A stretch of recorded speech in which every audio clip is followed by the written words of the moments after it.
2047 में भी देखने को मिलेगी। जी। बहुत-बहुत धन्यवाद राजेश ठाकर जी, आपने बहुत महत्वपूर्ण बिंदु उठाए हैं। मैं आनंद जी के पास आऊँगा।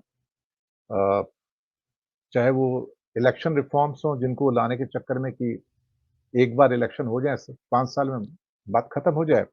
और वैसे भी आरएसएस के चीफ कहते हैं जब कई नेता उनके कहते हैं जब एक बार को आपने चुन लिया तो 5 साल छोड़ दो उनको, भूल जाओ। अब उनको काम करने दो अपना। आपका कोई अधिकार नहीं कि आप उनसे प्रश्न करोगे।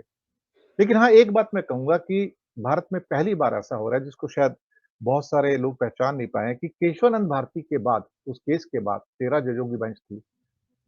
पहली बार एक बहुत बड़ा निर्णय आने जा रहा है भारत के फेडरल स्ट्रक्चर के ऊपर।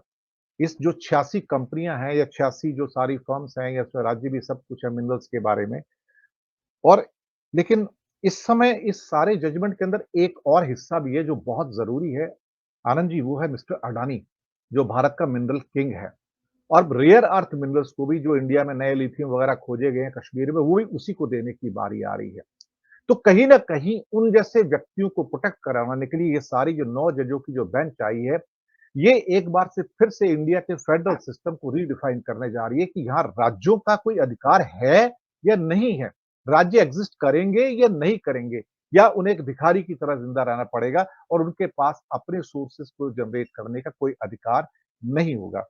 विषय मैंने बहुत सारी पृष्ठभूमि रखी है, मैं प्रश्न नहीं करूंगा, लेकिन इसके ऊपर मैं आपकी विस्तारित टिप्पणी जरूर जी, चाहूंगा आनंद। जी, जी। नमस्कार दिनेश भाई और सारे दर्शकों को।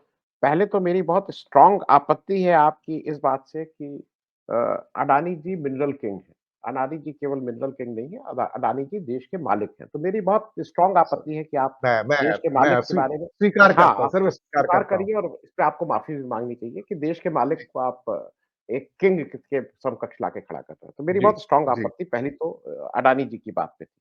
खैर, जी, मैं 2-3 चीज़ें इसलिए कर दूँ कि राजेश ठक्कर भाई ने जो बात कही उसी को आगे बढ़ा दूँ। पहली चीज़ तो ये है कि ये जो हम लोग जब बात कर रहे हैं कि नरेंद्र मोदी 3 तो हम ये मान के चल रहे हैं कि वो आ रहे हैं। मेरा तो पहले बार उसी में संदेह है। ये 400 पार नहीं। आज कोई भी व्यक्ति किसी भी जगह एक एक आप ही के चैनल पे आ जाए, 272 कहाँ से बीजेपी की आ रही है, ये कोई ज़रा मुझे बता दे, तो मैं कन्विंस हो जाऊँ। मोदी जी के कहने से कि सर 10 मैंने सीटें मैंने मेरी टाइटल में लेकिन वर्ड लगा दिया है। हाँ, मोदी नहीं, नहीं, 30 हुआ नहीं, तो मैं सिर्फ कह रहा हूँ दर्शकों के समझाने के लिए कि अगर मोदी जी कह रहे हैं 10 सीटें केरल में, तो मोदी जी 39 में तमिलनाडु में 38 सीट क्या 40 सीट ले सकते हैं। गुजरात में 26 सीट क्या वो 52 सीट ले सकते हैं, तो मोदी जी हैं, मोदी हैं तो मुमकिन है। तो उसमें मुझे नहीं है, लेकिन जो आज की तारीख में जो हम साधारण बुद्धि वाले लोग हैं, उनके लिए 272 का आंकड़ा छूना बीजेपी के लिए मुश्किल टास्क है। मैं ये नहीं कह रहा हूँ कि नहीं, लेकिन मुश्किल टास्क है। अब मैं आपकी इस बात को इस तरह से कहूँगा कि मोदी जी का सपना क्या है? तो 2000 मोदी 3 को मैं मोदी सपने से करूँगा कि मोदी जी का सपना है ना कि मोदी जी क्या करना चाहते हैं। तो मेरा थोड़ी-थोड़ी चीज़ें अलग-अलग हैं। एक चीज़ तो ये समझ लेना चाहिए कि हम लोग ये मान रहे हैं राज्यसभा में उनकी अब मेजॉरिटी हो गई है, वो कोई दिक्कत वाली बात नहीं है। एक जैसा राजेश भाई ने कहा कि ऐसी सरकार जो ये कहती है कि मैं चुन के आई हूँ तो मेरे पास सब अधिकार हैं। मेरे पास सारे अधिकार हैं क्योंकि मेरे पास वो 36 या 37% वोट है। मेरे पास 63% वो लो विपक्ष के वोट हैं, लेकिन मेरे पास क्योंकि 36-37% वोट हैं, तो I am qualified constitutionally to do whatever I want. अब इसमें एक जरा मैं एक इसलिए एक आंकड़ा रख दूँ आपके उसमें बहुत आंकड़ों की बात होती है, आप बहुत उसको पढ़ के आते हैं। मेरे पास उतना वो नहीं है उतना मैं आंकड़ों को नहीं बता पाता हूँ। लेकिन इस देश में कुल विधायक 4126 है। ये कोई भी गूगल करके देख सकता है, कोई मेरी फिगर नहीं। और उसमें बीजेपी के कुल विधायक 1486 ही है। 1486 36%। लेकिन अगर आप बात करिए मोदी जी ने सब इलेक्शन जीता, मोदी जी, आप एक जनरल किसी से भी मेरे घर में भी, आपके घर में भी पूछिए तो लगेगा कि मोदी जी हैं। लेकिन मोदी जी स्टेट में नहीं है। तो पहली चीज़ तो जो जहाँ से मैं शुरू करना चाह रहा हूँ कि मोदी जी आज या कल मुझे इस देश के जनमानस पे पूरी तरह से भरोसा है कि मोदी जी ये जो 1486 है ना, वो रहेंगे उन्हीं स्टेट में, उन्हीं हिंदी भाषी, हिंदी प्रभावित क्षेत्र में। जो राम मंदिर, जो हिंदू मुस्लिम, जिसको इसमें ज्यादा आनंद आता है कि मैं इसलिए खुश हूं कि मुसलमान को पीटा जा रहा है। मुझे कुछ नहीं मिल रहा है, लेकिन मैं खुश इसलिए हूँ कि मुसलमान को पीटा जा रहा है। तो मुझे लगता है कि वो कुछ स्टेट का प्रोप्राइटर है शिप है, वो वहाँ पे रहेगी। मोदी जी क्या चाहते हैं, उनका सपना क्या है वो मैं बताऊँ। मोदी जी एक कुछ ऐसी पोस्ट चाहते हैं, वो प्रेज़िडेंट हो, प्राइम मिनिस्टर हो, राजा हो, महाराजा हो, स्पीकर हो, जो प्रेज़िडेंट जो भी हो, जिसमें वो लाइफ लॉन्ग रहे। माय मोदी जी उस लाइफ लॉन्ग के टैग को कभी भी खत्म नहीं करना चाहेंगे, वो कुछ भी हो। वो कुछ इस तरह का एक प्रावधान आएगा। अ, आज आज हम लोग के लिए अब वो अगर कोई चाहे तो उसके बहुत से रास्ते हैं और सामने रोल मॉडल्स हैं। सामने जिनको देख के काम हो रहा है वो पुतिन जी हैं और नॉर्थ कोरिया के जो हमारे दूसरे एक जो जहाँ पे डेमोक्रेसी बहुत अच्छे से काम करती है नॉर्थ कोरिया में, मतलब उस तरह की डेमोक्रेसी की तरफ हम आगे बढ़ रहे हैं और उतनी ही अच्छी डेमोक्रेसी हमारी भी होने जा रही है।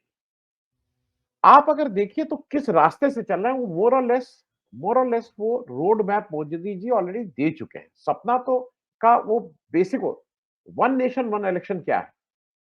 वन नेशन वन इलेक्शन उसी तरफ का एक रास्ता है, जहाँ पे केवल और केवल मोदी में रहेगा। बीजेपी भी पीछे रहेगी, वो मोदी में रहेगा। दूसरा मुझे जो एक चीज़ लगती है जिसकी बहुत बड़ी संभावना है कि सारी कार्रवाई ये है कि अल्पसंख्यकों को कैसे डिफ्रेंचाइज किया जाए। मैं इसलिए इस बात को कह रहा हूं, सीए एनआरसी का मतलब क्या है? सीए एनआरसी में आपने आज तक क्या ये बताया कि जो अपना कागज नहीं दे पाएंगे, जो लोगों के पास वो कागज नहीं रहेगा, उनका आप करेंगे क्या? आपने असम में इतना बड़ा आपने एक वो चलाया, उसके बाद आप करेंगे क्या? आप उनको अरब सागर में डालेंगे, आप उनको बे ऑफ बंगाल में डालेंगे, आप उनको किस सागर में जाके फेंकेंगे या हिमालय के उस तरफ फेंक देंगे, आप उनका करेंगे क्या? मेरी जो बात समझ में आती है, करेंगे ये कि हम उनको वोट देने का अधिकार नहीं देंगे अगर आपके पास कागज नहीं है तो, जो बहुत आसानी से हो सकता है।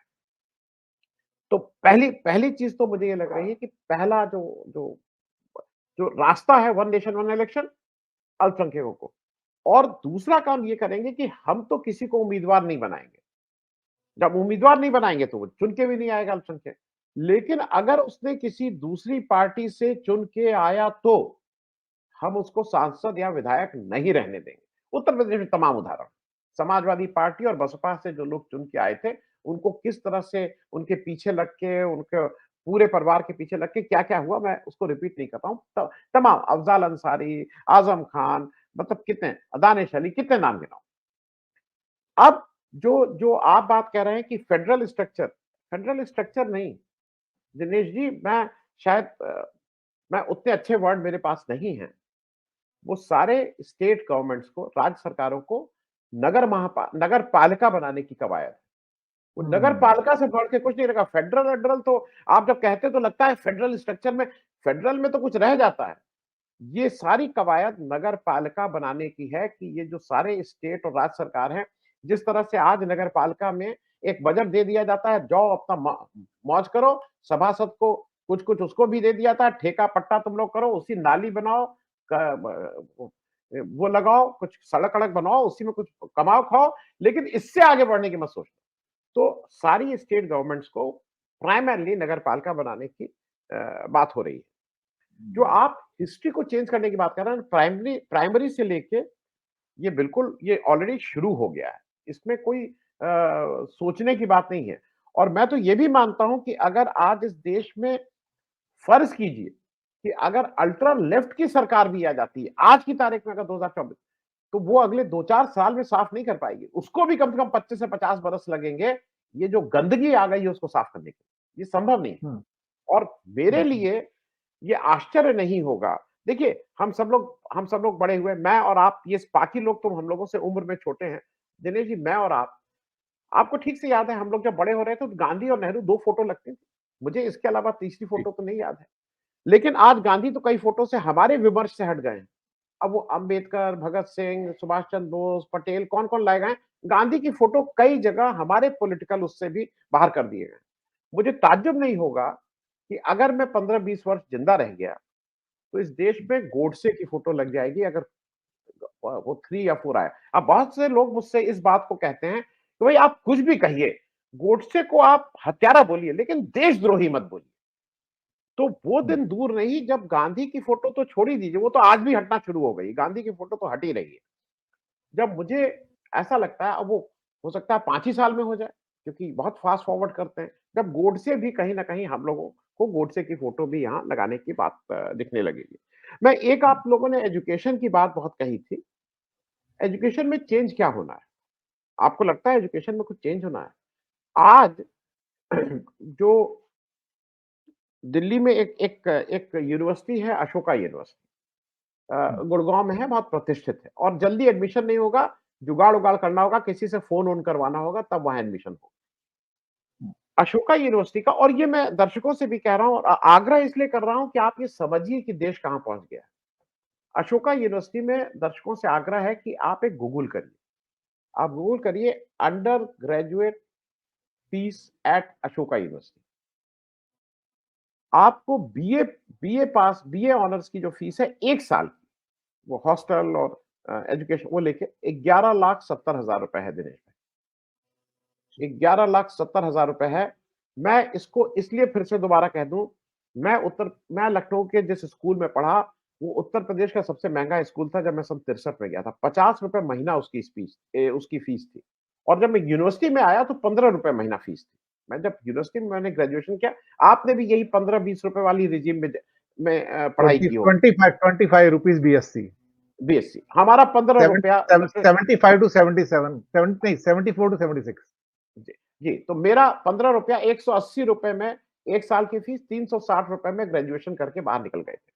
मैं सिर्फ बात ये बता रहा हूँ कि आज जब 11,70,000 रुपए है, मेरे पास अपना घर है, मेरे पास अपनी कार है, लेकिन मैं 11,70,000 रुपए अगर आज की तारीख में, मेरे बच्चे बड़े हो गए हैं वो अलग बात है, मैं अपने बच्चे की फीस आज की तारीख में 11,70,000 अगर मुझे देनी पड़ती तो मैं नहीं दे सकता। ये किन लोगों का देश बन रहा है? ये 11,70,000 रुपए किनके लिए ये रॉयल्टी बोलिए या टैक्स बोलिए, क्योंकि मूल प्रश्न ये है, समझना अपने को ये है कि ये कहाँ का है। मैं आप बात एक और आपने बात कही थी जुडिशरी की। जुडिशरी क्या रह जाएगी? जुडिशरी में सारे जजेस भाई वो तो पेपर बना ही हुआ है। केवल बाकी यही है ना कि अपॉइंटमेंट सरकार करना शुरू कर देगी। तो जब सरकार अब जुडिशरी में कुछ नहीं करना है, जुडिशरी जैसे वैसे ही चलेगी। अपॉइंटमेंट सरकार करेगी।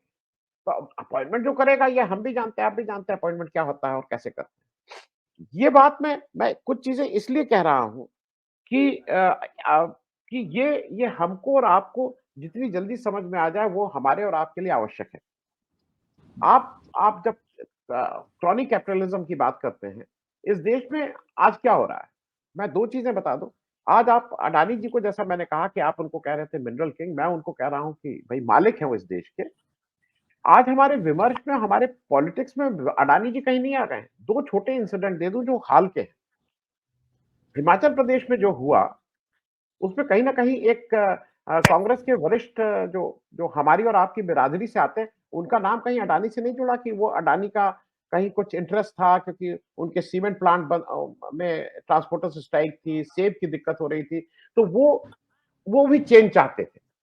और दूसरा, आप किसी से पूछ लीजिए, शरद पवार जी का chief minister, deputy chief minister, जो विरोधी पार्टी को, उनको अपने घर पे बुला के लंच अगर आप कराने की बात करेंगे, तो कहीं ना कहीं अडानी जी का इसमें रोल है। तो ये आ नहीं रहा है, ये आ गया है। और मैं फिर से कह रहा हूं बिल्कुल जिम्मेदारी के साथ, ये मोदी जी या बीजेपी हट जाएगा तो आपको, अगर इस गुमान में मत रहिएगा कि कोई दूसरी सरकार आ जाएगी तो अडानी जी उस दिन से घर बैठ जाएंगे। अडानी जी उतने ही प्रभावशाली रहेंगे। अडानी जी को हटाने के लिए शायद शायद अ, बहुत बहुत ज्यादा कन्विक्शन और बहुत ज्यादा उसकी जरूरत होगी, जो अभी नहीं दिखाई देता है। मैं अंतिम बात कह के खत्म करूंगा। एनडीए की बात हो रही है और बीजेपी की बात हो रही है। एनडीए आज क्या है? एनडीए आज टोटली बीजेपी और मोदी जी। आज एनडीए का क्या मतलब है? लाभार्थी। आज जयंत चौधरी दौड़ के क्यों आ गए हैं? क्योंकि जयंत चौधरी को ये लगता है कि जैसे बेनिफिशियरी स्कीम होती है, मोदी जी के साथ आ जाऊंगा तो मेरे 2 लोग जीत जाएंगे। ओम प्रकाश, जहां पे वहां 7 सीटें मिल रही थी, ओम प्रकाश राजभर 6 सीट की बात कर रहे थे, क्यों गए हैं?